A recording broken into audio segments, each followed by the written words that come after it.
In this way, Krishna began giving transcendental knowledge about himself. To fast forward a little bit, Krishna spoke about his own divinity. He said, Janma karma cha me divyam evam yogiti tatvatah tyaktva deham punarjanma naiti mameti sorjuna. My appearances and my activities are divine. Is that this like also? Janma karma cha me divyam evam yogiti tatvatah. Who understands the divine nature of my activities and appearances, such a person is eligible for going back to work.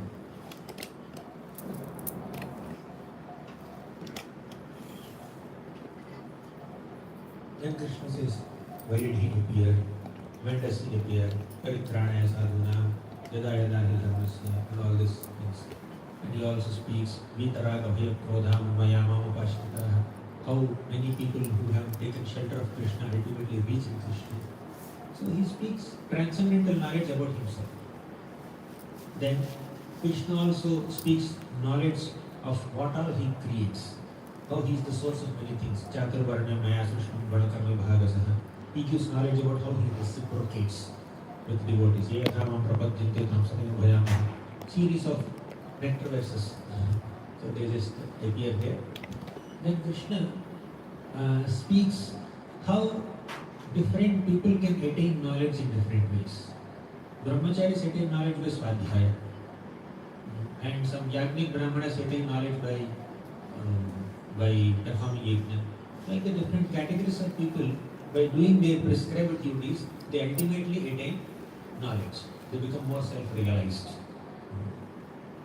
But the best way to acquire transcendental knowledge is by surrendering to a guru. That is, तद्विद्धि प्रणिपातेन परिप्रश्नेन सेवया उपदेक्ष्यन्ति ते ज्ञानं ज्ञानिनः तत्त्वदर्शिनः. तद्विद्धि प्रणिपातेन. Pranipata, with submissiveness, with respect, we approach a guru, ask relevant questions, and then get answers and also render service. Then you will attain transcendental knowledge. Shraddhavan labhate jnanam. Only with Shraddha you can attain knowledge. Although you are sitting and accepting knowledge, there is no faith in the person from whom you are accepting knowledge. When there is no faith in the path of bhakti, when there is no faith in the scripture, our knowledge will not convert into realization. Shraddhavan labhate jnanam. Then he speaks about the glory of transcendental knowledge. Then Krishna enters the 5th chapter. Arjuna repeats the same question. Should I fight or not? The question that he spoke in the 3rd chapter at the beginning. So, why Arjuna is repeatedly getting confused, so that we can get repeatedly clarity. So Krishna elaborates what he spoke in the 3rd chapter a little more in the 5th chapter. And Prabhupada titles this chapter Karma Yoga, Action in Krishna Consciousness. So Krishna says that Arjuna, please understand there is no difference between a karma yogi and a sannyasi. Should I perform karma yoga or should I take to sannyasa? That's your main problem. That's your main question. But there is no difference only. A sannyasi is in order of renunciation. A karma yogi maintains the spirit of renunciation. In that sense, both are same. And I would say a karma yogi, an honest karma yogi who performs his prescribed duties in a spirit of detachment is better than a dishonest sannyasi who still maintains some kind of material desires. But just compare two people. One person is doing karma yoga honestly, another person is has taken to sannyas honestly. Is there any difference between both? No difference. A karma yogi may be living in the material world, in a household life, working, earning money, earning livelihood. So that's a karma yogi. And a sannyasi may completely get disconnected from the mainstream material world and he is just doing some spiritual practices. So between these two, who is better? Both are same. Ultimately both are same. As long as they are doing what they are doing in the right mood. So Krishna says both are same. But between these two, what I recommend for you is, you better take to Karma Yoga. Because you can set a good example, you can protect so many people. If you take to Jnana Yoga or Sannyasa, that may be good for you. But if you perform Karma Yoga, that's good for all those reasons also. Better perform Karma Yoga. So Krishna just reconciles that. And later Krishna also says that there are three types of doers. When you are doing something, you alone are not the doer. There are multiple other doers. When you desire something, the Lord has to sanction and Prakriti has to facilitate. So for the accomplishment of any activity, these three doers are there. Jiva, the Purusha, and the Prakriti. Jiva is the desirer, Purusha is the sanctioner, Prakriti is the facilitator. So we are alone, we are not doing it alone. When you are working on the battlefield, don't think that you are alone working. Prakriti is facilitating and I have sanctioned it. So only because of my sanction, Prakriti is facilitating. When you release an astra, you are invoking some element. Water element, for example, you are invoking in your arrow. And that water element has to come and inundate all the other soldiers. And you are invoking fire element. And the fire element has to burn your enemies. So Prakriti is facilitating. And because I have sanctioned it. And you are desiring to fight, you should fight. So all the credit for this fight will not go to you. And all the burden of the results will not be borne by you only. You better do your duty, do your part. Then he also speaks about yogastaha kurkarmani sangatyatva dhananjaya lipyate na sapapena padmapatra vimam bhasa. So when you are performing your yoga in the spirit of detachment, lipyate na sapapena, you will never be touching the sea. When you are working in the spirit of detachment, padmapatra vimam bhasa, you will be like a water drop on a lotus leaf. Lotus leaf will, although it stays within the water, it's untouched with the water. Lotus leaf is waterproof. All it is there in the water. So that's how you need to do. Then Krishna further gives so many other instructions. Shipnoti havaya shodam takshari ravi mokshana kama krodhot bhavam vegam sayukta hasa sukhi namaha. There is this kama and krodha, anger and lust, till the fag end of one's life. Till one gives up one's body, they are there. And they will continue in the next body also. So you can only channelize them and divert them towards a noble cause rather than subduing them or getting scared by them. Then Krishna enters the 6th chapter. He speaks about Dhyana Yoga. Dhyana Yoga is meditating on the Lord. And there are multiple stages: Yoga Rudha, Yoga Ruksha, advanced stage, and then initial stage, and then Krishna gives the details and proposes nothing is meant for you. You don't have to work in this Dhyana Yoga. Prabhupada outright rejects all the proposals that Krishna is making. And even Arjuna says, I can't do this. Because the pivot of Dhyana Yoga is mind. Dhyana is meditation. Meditation has to be done on the level of mind. So Krishna says that Uddharet atmanatmanam natmanam avasadayet atmaiva hi atmano buddha atmaiva uparatmanah. You use your mind to deliver yourself, to do uddhar of yourself, but not to degrade yourself. So don't hear your mind in this yoga. And he speaks about Dhyana Yoga, how Dhyana Yogi enters the forest, and he sits on a not so raised platform, not so low platform, he puts some cloth and some skin, and then he sits on there with eyes half closed, he will meditate, he will focus on the tip of the nose, and things he says. Then Arjuna says, I can do all this stuff. Chanchalam himanah Krishna pramati galavadrudham tasyaham nigraham manye vayavarosudushtaram. I can control wind, W-I-N-D. I cannot control mind, M-I-N-D.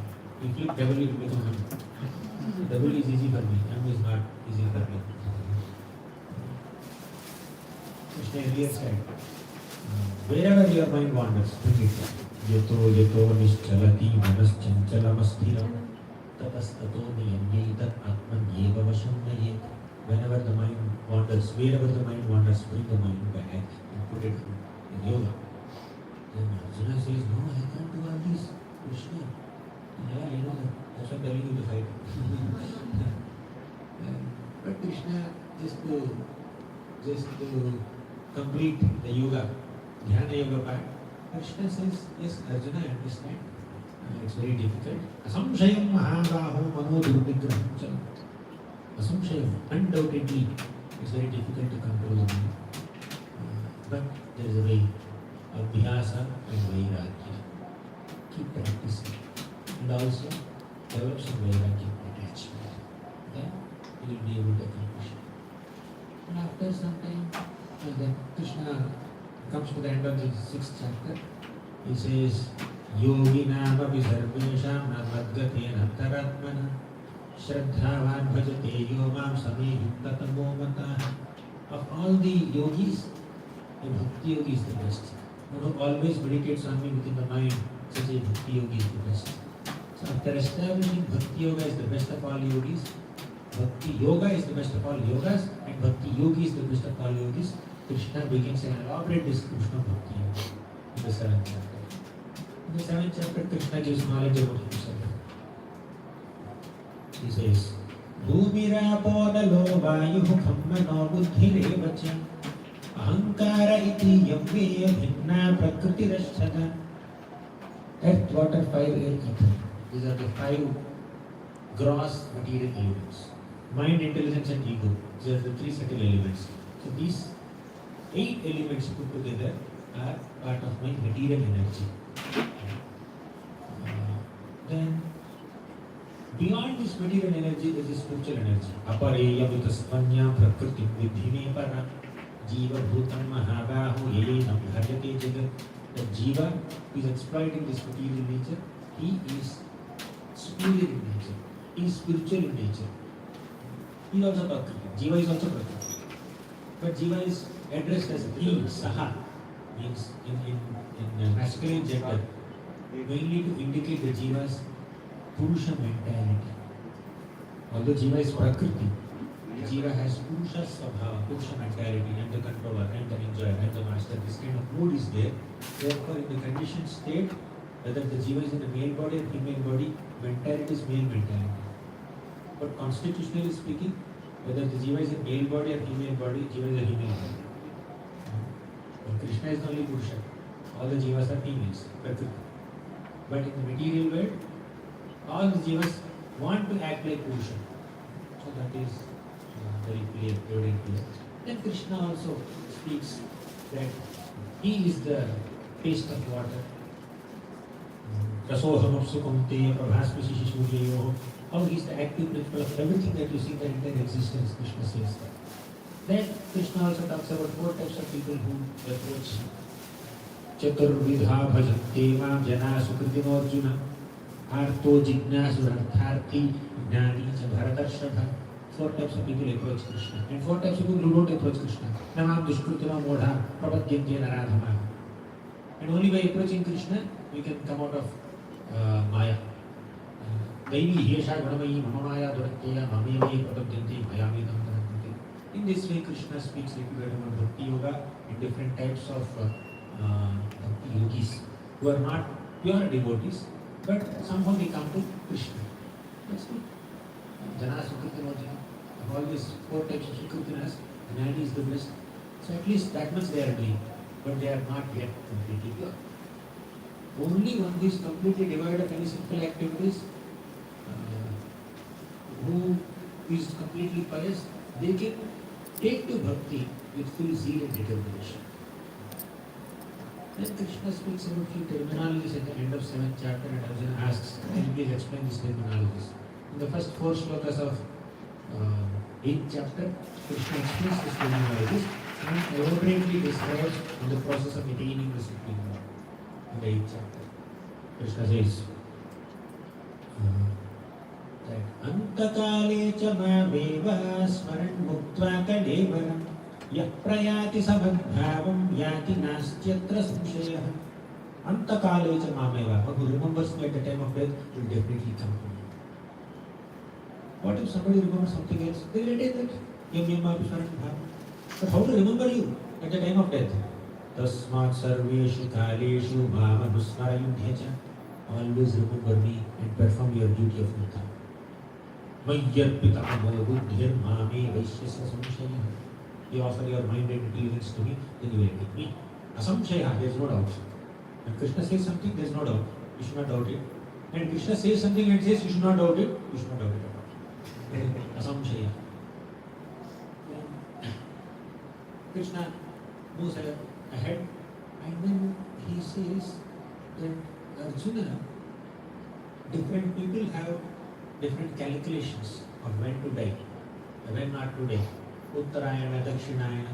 If you die in Dakshinayana, you will have to take birth again. If you die in Uttarayana and Shukla Paksha, you will ascend this path of descent. But for a devotee, when he dies doesn't matter. He will attain the Supreme Lord. He has lived a life of Krishna consciousness. And in this chapter, Krishna also speaks Brahma Bhumana Loka Praravartinojana. He compares and contrasts between material world and spiritual world. And he also explains how bhakti is the easiest sulabha. How bhakti is the easiest path to his lotus feet. So that is 8th chapter. Then in the 9th chapter, Krishna gives more confidential knowledge, most confidential knowledge. The knowledge that Krishna spoke from 2nd chapter to 6th chapter about Karma Yoga, Jnana Yoga, Dhyana Yoga, that's all confidential knowledge. And Krishna speaks about his own energies and different types of devotees. In the 7th and 8th chapter says more confidential knowledge, Guhyatara. And 9th chapter, Krishna reveals most confidential knowledge about his opulences, about the process of bhakti ultimately.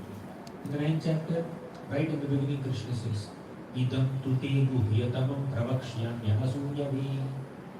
I'm going to reveal this confidential knowledge to you because you have no asuya, you have no envy towards me.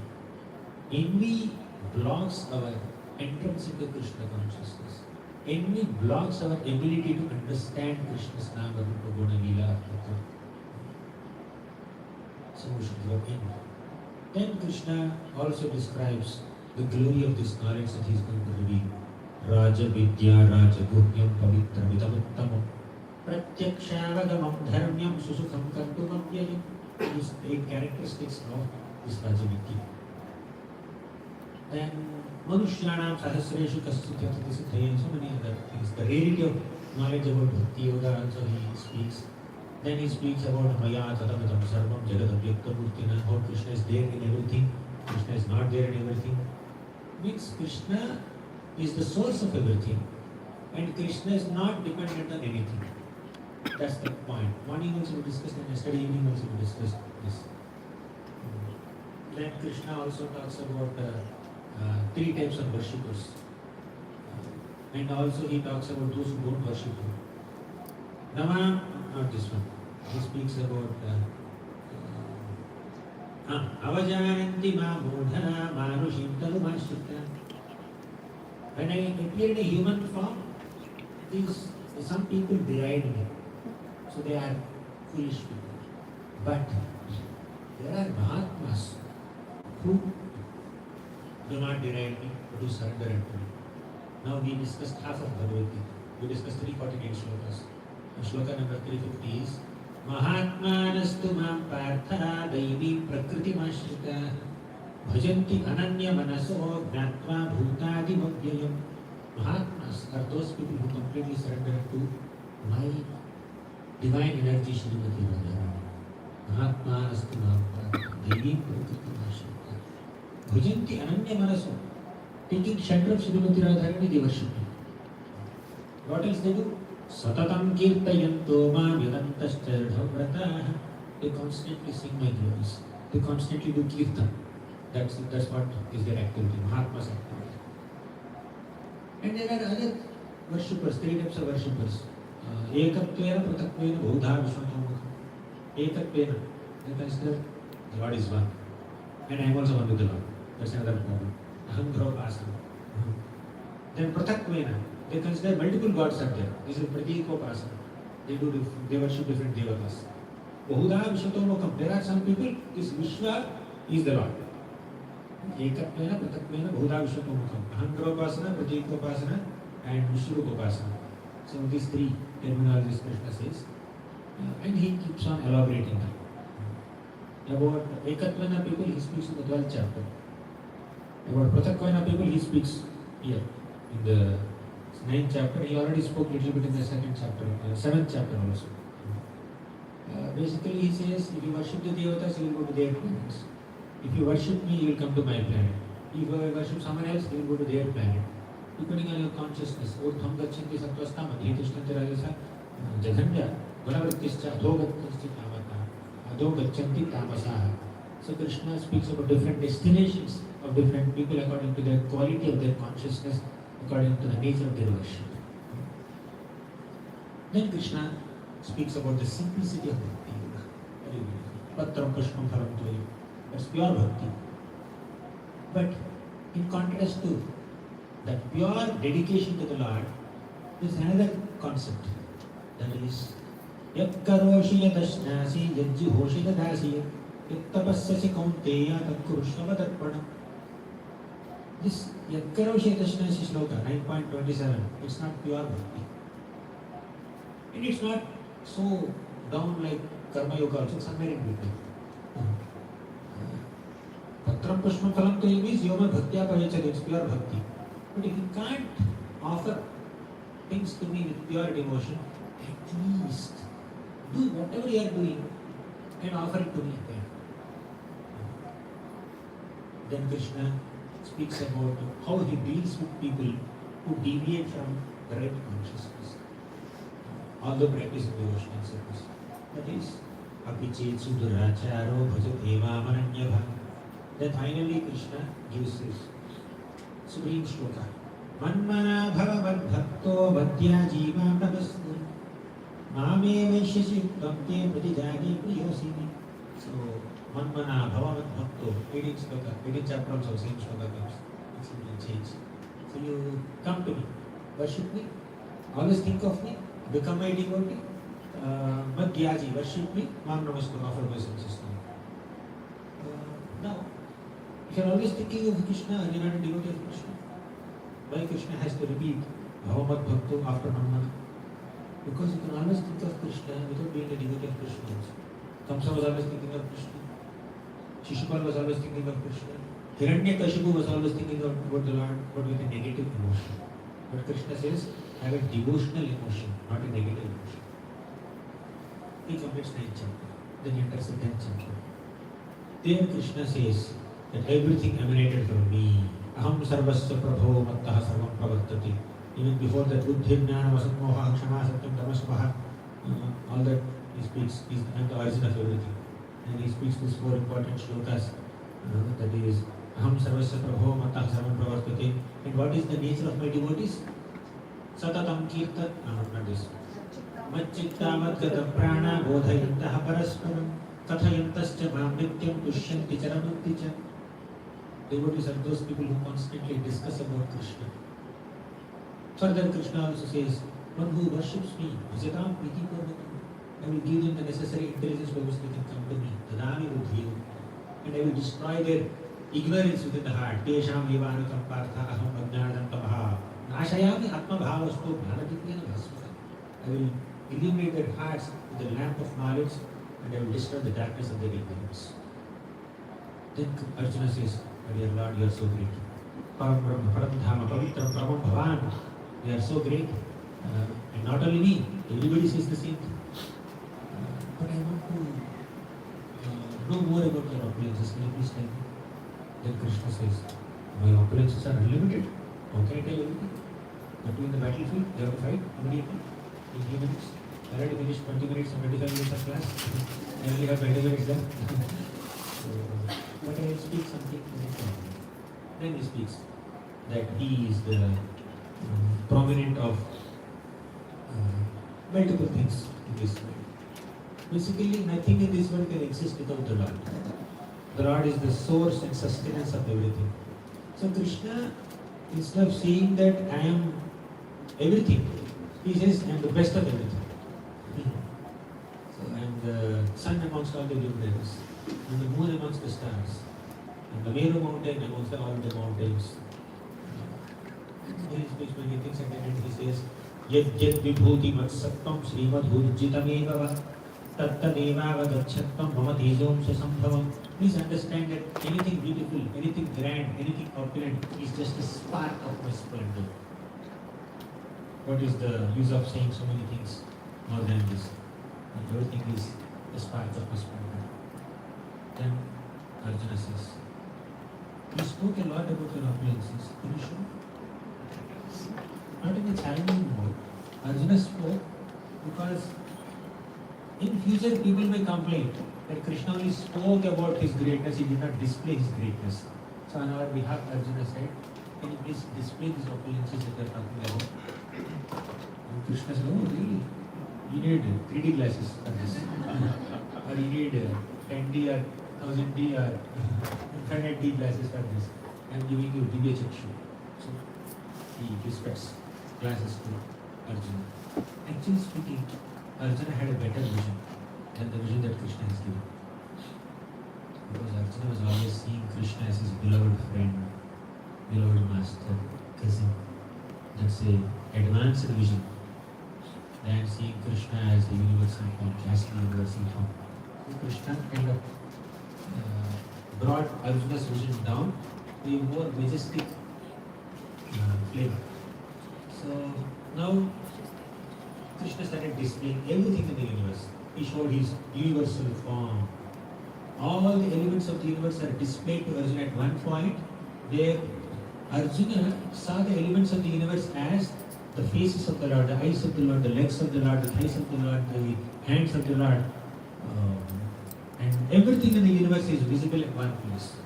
And the universal form is there in all directions, Vishwarupa. Aneka bahudra vaktranetram pashyami tam sarvatonanta rupam nantam na madhyam na panasthadim pashyami vishveshwar vishwarupa. Aneka bahudra vaktranetram, bahu means arms, udara means bellies, vaktra means faces, netra means eyes. So many, aneka, unlimited. Pashyami tam sarvato ananta rupam. Your ananta rupa, your unlimited form is expansive, all expansive, it exists everywhere. Na antam na madhyam na panasthavadi. There is no beginning, there is no end, there is no middle to this form. The form is existing everywhere. Pashyami vishveshwara vishwarupa. He offered prayers. Thamshtrakaralani chate mukhani. He is describing the fierce form of this Vishwarupa also. And these celestial beings also started offering these prayers to Vishwarupa. And then Krishna displayed another form called Kala Rupa. First Vishwarupa, where he displayed everything in the universe at one place. Then he displayed Kala Rupa, where he displayed the effects of time. The future outcomes of the war also he displayed now only. And all these Bhishma, Drona, Karna, Shakuni, Duryodhana, Dushasana, they are entering into the mouths of this Kala Rupa, from which fire is emanating, and they are getting crushed between the teeth of this Kala Rupa. One little girl showed me in the online class. Prabhu, is this Krishna redeemed? Showing the 11th chapter of Bhagavad Gita. So Krishna, why did you get that out? Why Krishna is so scary? I said, not only you got scared, Arjuna also got scared. Arjuna got so scared and asked Krishna, who are you? What is your mission? What are you supposed to do? What are you aiming to accomplish? Please reveal to me. Then Krishna said, Kalosmi lokakshayakrit prabuddho. I am the Kala, I am the time factor. Lokakshayakrit prabuddho. My mission is to destroy everything material in this world. Except you people, hridaya vittam, na bhavishyanti sarve. Except you Pandavas, no one else in this Kurukshetra battle will survive. I have come to put an end, full stop to all this. Really? Then what am I supposed to do? Why are you telling me to fight? Krishna said, what is the shloka again? Nimittamatram. तस्मात् त्वमुत्तिष्ठ यशो लभस्व जित्वा शत्रुं भुङ्क्ष्व राज्यं समृद्धं मयैवैते निहताः पूर्वमेव निमित्तमात्रं भव सव्यसाची. Krishna said that tasmat tvamuttishta, get up, my dear Arjuna, yasho labhasva, become famous. I want you to become famous. Fame is given by Krishna to a devotee, not that a devotee is desiring fame. If devotee is focusing on this opulence of fame, then there is something lacking in the devotion. If a devotee aspires to make Krishna famous, and in that attempt devotee may become famous, if it is required, that's how he can make Krishna famous. But a devotee doesn't aspire for fame. And if a devotee is getting that fame, it is Krishna who has given that fame. Seeing that famous devotee, we should not become envious. We should not aspire for fame as devotees, and we should not envy another devotee who is becoming famous. Right? Because Krishna says, you Yashola Bhasva, you become Yasha. Yasha means fame, you become famous. And Bhuntva Shatrun, Jitva Shatrun, conquer enemies. Bhuntva Rajyam Samurtham, you enjoy prosperous kingdom. Vayevaite Nihataha Purvamava, I have already killed all these people. The Lord has already inspired all the people to take to Krishna consciousness. The preacher may go and speak Harikatha as an instrument in Krishna's service. Vayevaite Nihataha Purvamava. Already the super soul within the heart of a potential candidate is there. Super soul in the heart of a potential candidate already inspires the potential candidate to take to the path of bhakti. And how does Krishna make it happen? He will bring the preacher there in front. He will make him speak some class. And super soul is already there. And the preacher who is speaking Harikatha is only an instrument in the hands of the super soul, within the heart of the person who is supposed to receive Krishna consciousness. What does the preacher say? Nimittamatram bhava sabyasachi. He may be sabyasachi. He may be releasing arrows from both the hands. Or he may be preacher. He may be very knowledgeable. But nimittamatram, we are just an instrument in the hands of the Lord. Whoever wants to come, whoever has to come to the lotus feet of the Lord will come by the Lord's arrangement, and he just make small, you just play a small role as an instrument in Krishna's hands. And be an effective instrument by planning, by making strategy and doing whatever you are supposed to do. But we should not do that. That's what this shloka very nicely teaches us. Then, after this, Arjuna said, okay, I understood what are you and what is your mission. Can you please close this darshan, please? Close the curtain, I can't handle this. Show me some more pleasant form. Show me your four-handed form which is more pleasant. Then Krishna withdrew that form, withdrew Vishwarupa and Kala Rupa and showed Vishnu Rupa. Then he withdrew that Rupa also and showed his two-handed Shyam Sundar form. Thus, 11th chapter is finished. Then in the 12th chapter, Krishna speaks more about the glories of Bhakti. Krishna says that there are some people who worship the impersonal Brahma. Te tvaksharamanirdesham avyaktam paripasate sarvatra gamachintyam cha kutasthamachal dhruvam sanniyam indriya gramam sarvatra samabuddhaya. Te prapnuvanti mameva sarvabhuta hitiyaratah. But kleshodhikatarastesham avyakta sakta chetasam avyakta hi gatirtukham dehavadhyavapyati. Their path, the path of those people who worship my impersonal feature is very difficult. At the end, they will only get my impersonal aspect, not the personal aspect. But devotees take to my personal feature. Then he describes, Mayyeva mana adhatsva mai buddhim niveshaya.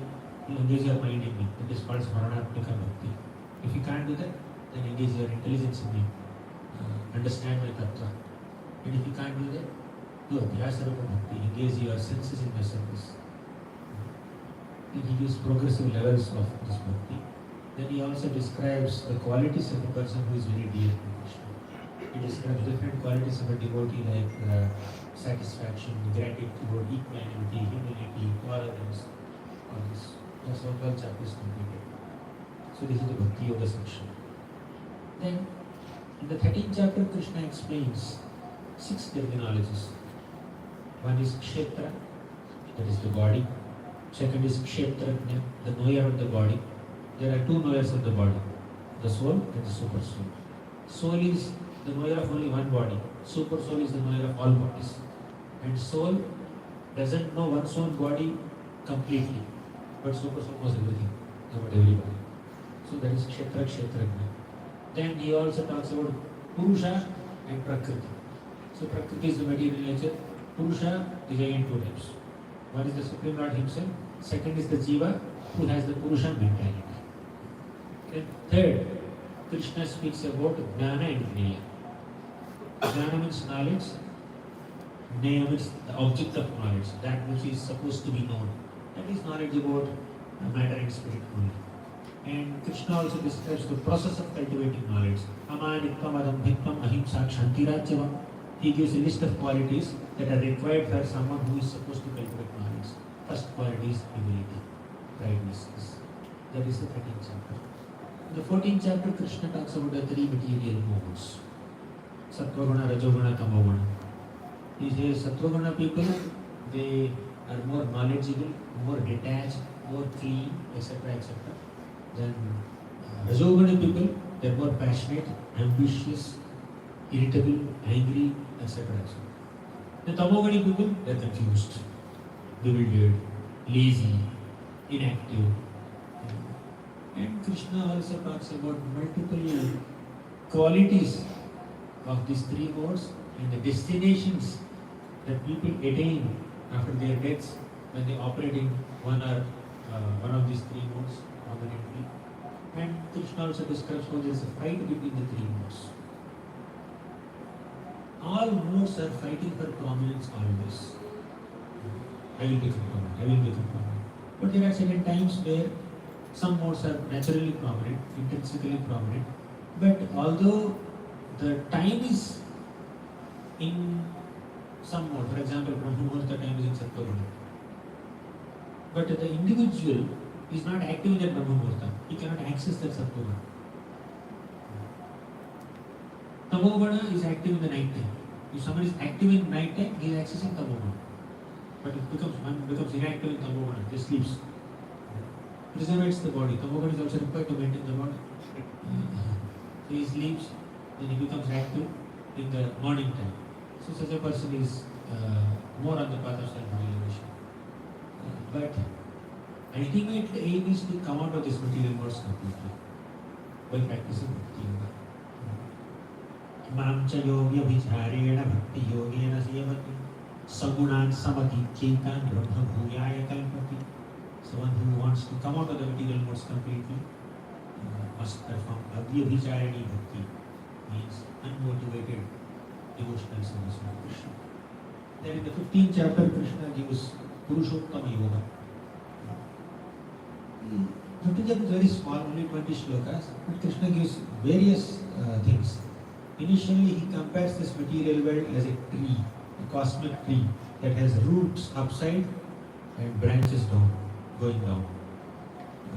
Then Krishna also says with the acts of detachment, you should cut this tree. And that is possible by devotion, surrender. And what is the process of surrender? Krishna speaks in the next shloka, 5th shloka, I think.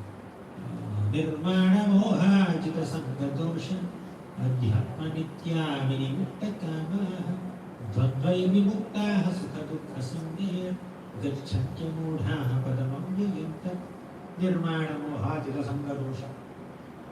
Those who have no mana, pride, moha, those who are beyond illusion.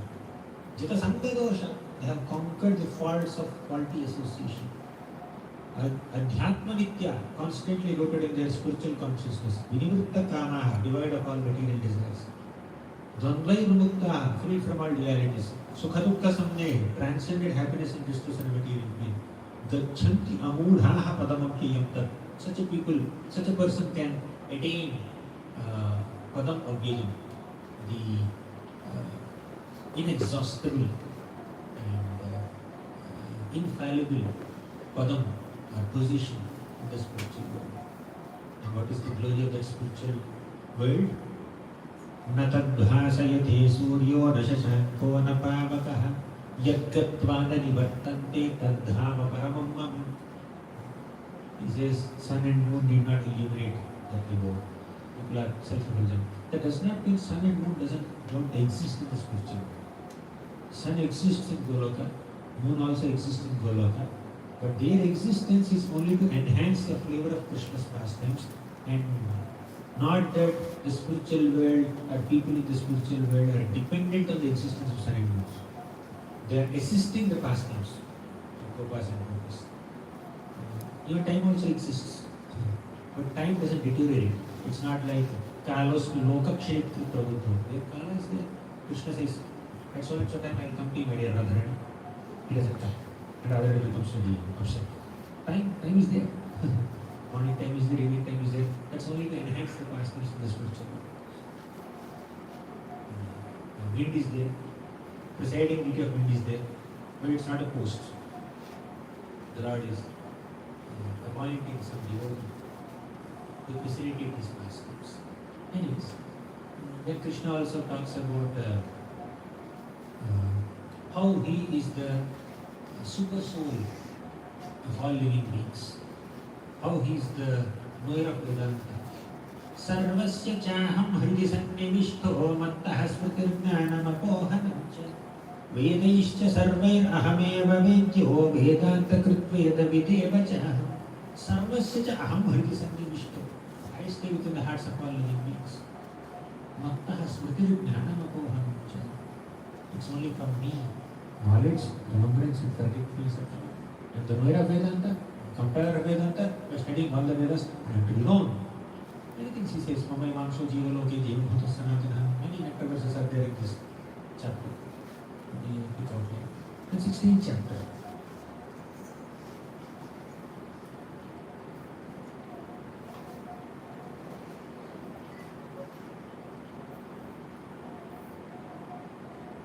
Krishna talks about the divine and demoniac natures. First he speaks about the divine nature. He gives 26 qualities of divine people, good people. One shloka is Tejakshamaadhutishchaucham adroho natimanita bhavanti sampadam daivi abhijatasya bharata. Tejakshamaadhutishchaucham. Teja, afflictions. Kshama, forgiveness. Dhuti, great determination. Shaucham, being clean. Adroho natimanita. Adroho, they don't harm anybody. Na atimanita, they are not very proud of their accomplishments. Bhavanti sampadam daivi abhijanasya bharata. So this kind of qualities are the sampada, wealth of people who are divine, daivi kind of people. They are born of this divine nature. But in contrast to these people, there are demoniac people. What are their qualities? Dambho darpo bhimanascha krodha parushyamevacha ajnanam cha bhijatasya partha sampadamasuri. This is the sampada of asuras. What is that? Dambha, pride, darpa, another exaggerated way of pride, abhimana, so much of self-obsession, krodha, anger, parushyam, harsh speech, ajnanam means ignorance, dambho, darpo, bhimanascha, krodha, parushyam, evacha, ajnanam cha abhijatasya partha, sampadam, asuri. But don't worry, partha, you are not born in asura style, you are born of divine nature. And then Krishna elaborately speaks on the fallen condition of these asuri people, those who are demoniac in their nature. Very elaborate description. And 15, 20 slokas he speaks how he casts these asuri people in hell. They take birth in lower species or even demonic species. You have demoniac qualities, you take birth in demonic species only. Yah shastra vidhi mutsrujya vartate kamakaratah nasa siddhima vapnoti nasukham naparanyati. Whoever disregards the principles of scriptures and behaves whimsically, they cannot get any sukha or parangati. They cannot get higher destinations. Therefore, follow Shastra rules. With this, Krishna concludes. And also, Krishna speaks about three types of hell. Trividham narakasyedam dvaram nashanam Kamah krodhastatha lobhah tasmadi tatrayam yajit. There are three gateways to hell. One is kama, desire. Not desire to serve Krishna. Desire for sense enjoyment. That is desire, kama. Krodha. If the desire is not fulfilled, you become angry. That is krodha. And lobha. If the desire is fulfilled, you become more greedy. Unfulfilled desires will make you angry. Fulfilled, you become greedy. So these three are gateways to hell. Kama, krodha, statha, lobha. Tasmadeta trayam yajit. He recommends giving up these three negative qualities, and he also recommends following the Shastras. Now, the 17th chapter, Arjuna had a question. Oh Krishna, you are asking us to be aligned to the scriptures and be faithful to the scriptures. What if somebody has some faith which is not in alignment with the scriptures? Yes. Somebody says, this is my favorite pen. With this pen I have written an exam. I got first rank in that exam. So I will use the same pen for all my exams. There's some faith in a pen. It's not faith in the Lord, it's not Shastric faith. no Shastra recommends I use this kind of pen, Montex pen or Reynolds pen or Parker pen. I don't know what are the new brands. So if you use this pen, you will definitely get good marks. It's not a Shastra recommendation, but they have some faith in it. And some people go to some tree and start binding so many ropes. They do Damodar Leela with all the trees. And they take some rock and they do Abhishek. Not Govardhan Shala. They take any rock. Put some haldi, put some kumkum, bas. That's our deity. So they have some non-Shastric faith. What kind of faith is that? Is it faith in word of goodness or ignorance or passion? Then Krishna says, what mode you are in, you can understand by these qualities. Then Krishna describes foods in three modes, determination in three modes, worker in three modes, work in three modes. Of course, in 18th chapter also he continues the same discussion. So like that he gives an elaborate description of different modes. One of the most important teachings that Krishna gives is speech. Anudvegakaram vakyam satyam priyahitam chayat swadhyayabhyasanam chaiva vangmayam tapa uchyati. Anudvegakaram vakyam, we should not speak in a harsh tone. Satyam, speak truthfully, but priyahitam chayat, but speak truth not bluntly or very sharply. Speak the truth with some sensitivity in mind. Priyahitam chayat, as a well-wisher, you should speak the truth. Then Swadhyaya Abhyasanam Chaiva Vangmayam Tapa Uchyati. Krishna speaks about the austerity of speech, different kinds of austerities. And he also speaks a little bit about Yajna, Tapa, etc. About divisions of faith. Then in the 18th chapter, Krishna kind of revisits what he has described in the initial chapters, and he also describes about work in three modes, determination in three modes, worker in three modes, intelligence in three modes, and that goes up to about 40 shlokas, this division.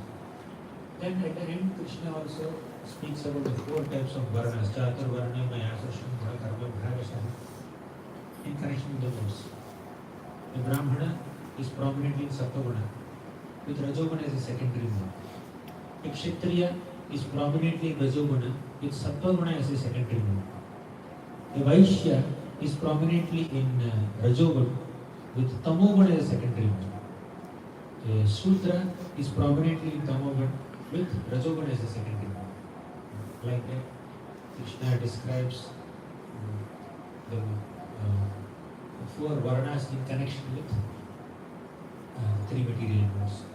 Then later, Krishna also finally brings the discussion towards the conclusion by saying that Mam Chayo Avyabhicharena Bhakti Yogena Sevati Sagunam Samadhityetan Brahma Bhuyaya Kalpati, and will eventually come to the stage of Brahman, or spiritual platform, by doing Avyabhicharena Bhakti. Then he also talks a little bit about Paramatma. He says, Ishvaraha Sarva Bhutanam Hrityeshe Arjuna Tishtati. As Ishvara, super soul is there within the hearts of all living beings. Then finally it comes to Bhagavan, surrendering to Bhagavan. Sarva dharman parityajya and manmana bhava madbhakto. 85 and 86 slokas. 85 is manmana bhava madbhakto. 65 is manmana bhava madbhakto. 66 is sarva dharman parityajya. So that thus he completes his teachings. Then he says, Arjuna, I spoke whatever I am supposed to speak. You do whatever you want after analyzing whatever I have spoken. He says that in the 63rd shloka.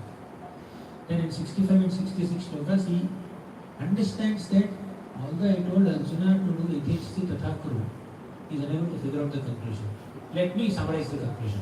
Then he says, Manmana Bhava Madbhakto and Sarva Dharman Parityajya. Then Arjuna starts speaking. After Krishna gave his concluding shloka, Arjuna started speaking. Thank you very much for enlightening me. Karishye Vachanam Tava. Arjuna began with saying, Dharma Sambodhasantraha. In the second chapter, in the 18th chapter, Arjuna concluded saying that Nashto moha haspratirlabdha tatprasadam mayachyuta sthitosmigata sandeha karishye vachanam tava. All my confusions are gone, all my doubts are cleared. You have taken me on a journey from confusion to clarity. Thank you so much, Lord Krishna. Karishye vachanam tava. I will do whatever you say. So in this, Arjuna concluded. Then someone else has to conclude. There are 3 conversations in Bhagavad Gita. One conversation is between Krishna and Arjuna. Second conversation between Dhritarashtra and Sanjay. Third between Prabhupada and us. Prabhupada keeps on giving his commentary. He eliminates something that is said in the shloka, which is not practical, and this is what is practical. Especially in the 8th chapter of Bhagavad Gita, he writes Hare Krishna Mahamantra several times. Anyways, and then Arjuna, Sanjaya concludes. That is, Yatra Yogeshwara Krishna Yatra Partho Dhanurthara Tatra Shri Vijayo Bhutir Dhiva Nitir Matir. Wherever Krishna is there, wherever Arjuna is there, there is victory, there is prosperity, there is righteousness, there is everything. Now, Arjuna finally agreed to fight, not because he was reminded by Krishna of his Kshatriya dharma, because he understood that my dharma as a devotee is to assist Krishna in establishing dharma. This is my dharma. I am an instrument in Krishna's hands. I am just nimitta matram bhava sabhyasanam. Arjuna's agreeing to fight in the war is not just a mere Kshatriya duty, it is the duty of a devotee. And Krishna inspiring Arjuna to fight is not just like a motivational speaker artificially boosting his confidence. Krishna said that Arjuna, sarva dharman parityajya, give up all your duties and fight. Fighting is his duty. When he says, give up all your duties, all your dharmas, Kshatriya dharma is also included in it. And the focus of Krishna is not in giving up dharma, it is in going up in dharma. Giving up dharma means you abandon your responsibilities. Going up means you understand a higher dharma. This is the lower dharma. Kshatriya dharma is lower. Higher dharma is second line. Mamekam sharanam vraja is the highest dharma. Sarva dharman parityajya means give up your dharma as a kshatriya, as a human being, or as a family member, as your son or student or grandson, etc. You have identified yourself with so many designations, temporary designations. And in that, you are compromising on kshatriya dharma, thinking that my dharma as a grandson is to serve my father, dharma as a student is to serve my teacher, not to kill them. We are under a big conflict between all these dharmas. So many dharmas. Kshatriya dharma. Dharma as a member of Kuru dynasty. As a member of Kuru dynasty, how can I kill my own gurus? And you also spoke about Jati dharma, Kula dharma, this dharma, that dharma, first chapter. Forget all these dharmas. You understand your ultimate dharma? Mamekam sharanam raja is your ultimate dharma. taking shelter of Krishna and doing the needful to please him, samsiddhira haritosha is our ultimate dharma. So Krishna's emphasis is not on giving up dharma, it is going up in dharma, have a higher understanding of dharma. And also Krishna expressed his love and emotions towards Arjuna. I am not like a dictator when I told you to fight. Ham tvam sarva papebhyo mokshayishyami, I can relieve you from all kinds of simple reactions. Maschaha, don't worry. What simple reactions did Arjuna have? Did Arjuna have any simple reaction? But why Krishna is saying this? That is for us. That's first point. Secondly, in Arjuna's context, aham tvam sarva papebhyo mokshayishyami means I will relieve you from whatever is an obstacle in your bhakti. Not sins.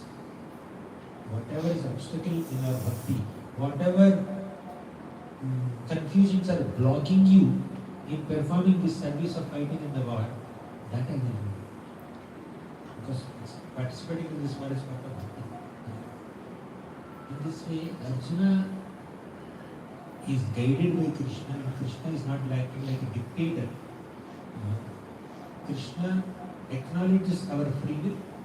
Krishna inspires us and doesn't impose. He gives us, Parishya means he gives us the liberty to choose to either accept his words or reject his words. Up to you. But if you want my suggestion, Sarva Dharman Parityaj, Mami Sharanam. But if you want to do something else, you can sit with the Dharma. But Arjuna consciously chose to become a lover of Krishna. To fall in love with Krishna. Krishna, you love me so much, you love everybody so much. And even if you orchestrate this Kurukshetra war to kill millions of soldiers here, your aim is to take them back to Godhead only ultimately. That I understood your heart. With an understanding of your heart, I am surrendering to you and I am trying to act according to your instruction.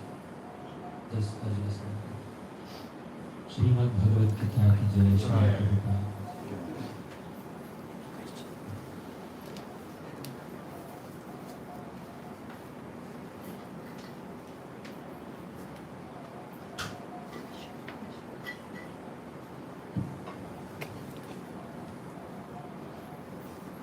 Questions or comments?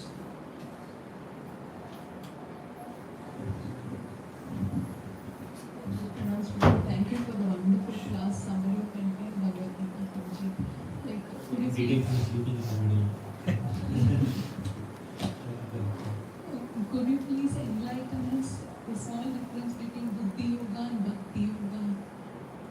Buddhi Yoga can take on multiple forms. I will explain from Vishnu Chipurdika to Sarartha Darshan.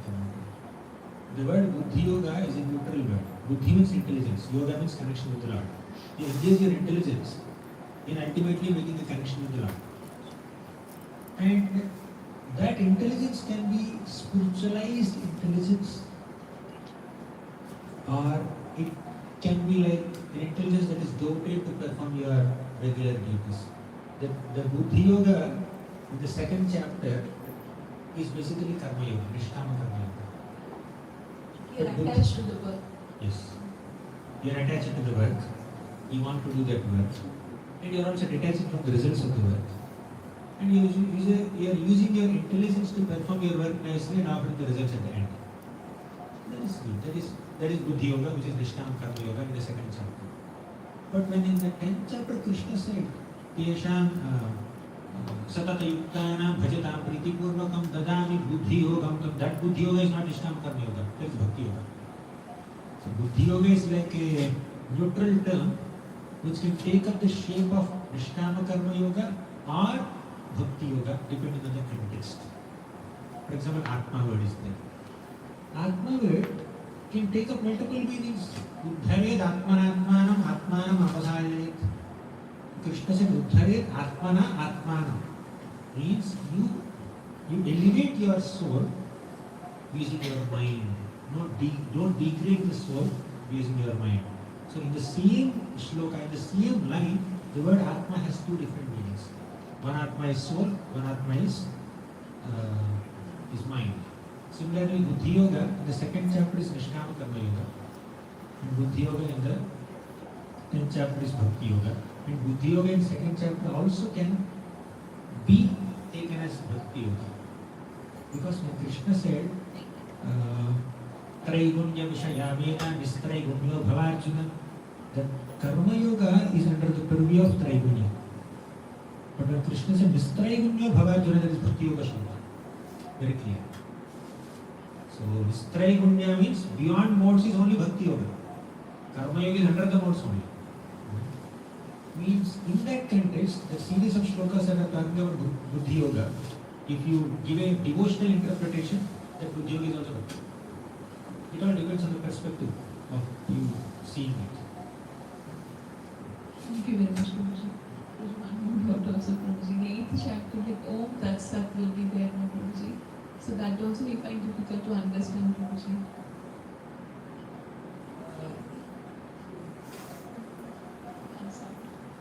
Correct. Om Tat Sat. There, 3 shlokas give different meaning of what is Sat, what is Tat, what is Om. In essence, I don't recollect the details now. In essence, that is basically dovetailing whatever we are doing with Krishna consciousness. That's what Om Tat Sat basically means. He is the supreme absolute truth. And whatever I am doing is meant for his pleasure. Om Tat Sat. There are many other explanations we go through the book.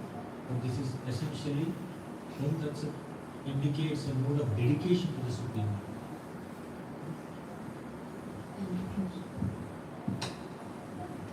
Thank you very much for a wonderful session.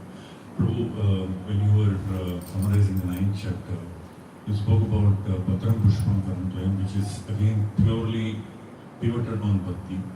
And then the next verse, which is Yatkaroshi Yadashmanshi, that you said is not related to Bhakti. So it is related to Bhakti, it's not pure Bhakti. It's not Suddha Bhakti. How do you understand that, Prabhu? Because smack in the middle of 9th chapter where he's talking all about Bhakti, he brings in this additional corollary. In chapter, Krishna also spoke about Ekapyana Patatpyana Bhuda Vishnu. He also spoke about Devta Darshan. So, when some things are presented where the main topic is something else, the extra things presented there are only to show a contrast. However, 9.27 is not like Urdham Gacchati Satvasta Madhyate Tishnati Rajasa. 9.27 Yatkaroshi Yadashmanshi is a Bhakti Shloka, definitely Bhakti Shloka. But it is not on the level of pure Bhakti which is described in the 26th chapter. Patram Pushpam Phalam Toyam Yogi Bhaktya Prayachati, approach me with Bhakti. Tadaham Bhakti Pahridam, only with pure Bhakti you offer things to me. So when you cannot do that at that level, Yatkaroshi, whatever you are doing, Yadashmanshi, whatever you are eating, Yat Tapasyasi, whatever austerities you are doing, Dadasiyat, whatever you are giving away, do it as an offering. Tat Kurushva Madarpanam. So here Madarpanam is the focus. There Bhakti is the focus. So the word Bhakti comes twice in the 26th shloka. There pure devotion is seen. But here only Madarpanam is seen. Yet whatever you are doing, you offer it to me. So that's like bridging towards Bhakti, coming closer towards Bhakti. It is Bhakti, but it is not that pure as described in the 26th. So is it fair to say that for most of us who are still in the process of beginning our spiritual journey, we fall more in the 9.27 category than in the 9.26? I would say it's the intention that matters. Pure devotees are 4 types. One is already pure, second one is trying to be pure. Now, some of us or many of us may fall in 9.27 category also. Some can fall in 2nd, 3rd chapter category also. We cannot ascertain that completely. There are different shades. Some can fall in Artho Jignasa Artharthi category also. Some can fall in Sakama Bhakti category also. Some can fall in Nishkama Bhakti category also. However, it's the intention that matters. If somebody is in last semester of civil engineering, he is just about to graduate. But somebody is in the first semester of civil engineering. He still has 8 more semesters to go ahead. But both are civil engineers only, potentially. But he's in the beginning stages, he's in the advanced stages. But the engineering department will not change. Right? He's not a mechanical engineer student, he's a civil engineering student. Similarly, in the path of bhakti also, pure bhakti, uttama bhakti also, somebody may be in the practice stage. But he is practicing pure devotional service. Not pure devotee yet, but he is a practitioner of pure devotional service only. But somebody has a total different line only. Karma yoga. He is a practitioner of karma yoga, mature karma yoga, but he is not a bhakti.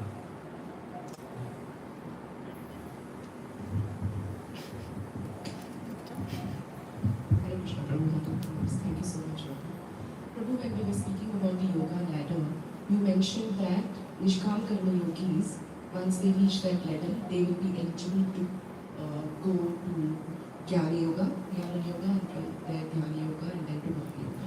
But why there's so much of gap between Nishkam Karma Yoga and Bhakti Yoga? When Prabhupada, you mentioned that Prabhupada himself has said that Karma Yoga can be used in place of Bhakti Yoga. So why, why that cultivation of knowledge and meditation comes between? Yes. It's not necessary that someone on the level of Nishtama Karma Yoga has to cross through Jnana Yoga and Dhyana Yoga to come to the level of Bhakti Yoga. It's not that at all. It is a possibility. It's not mandatory.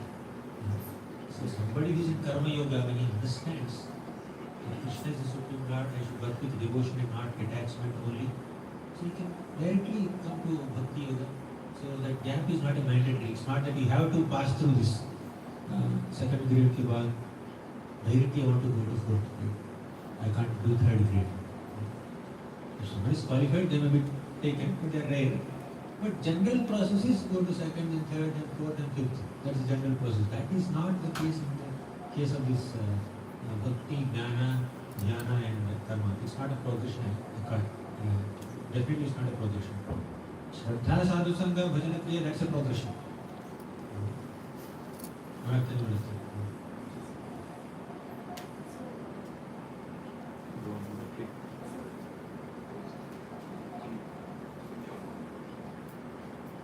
Battery सही है।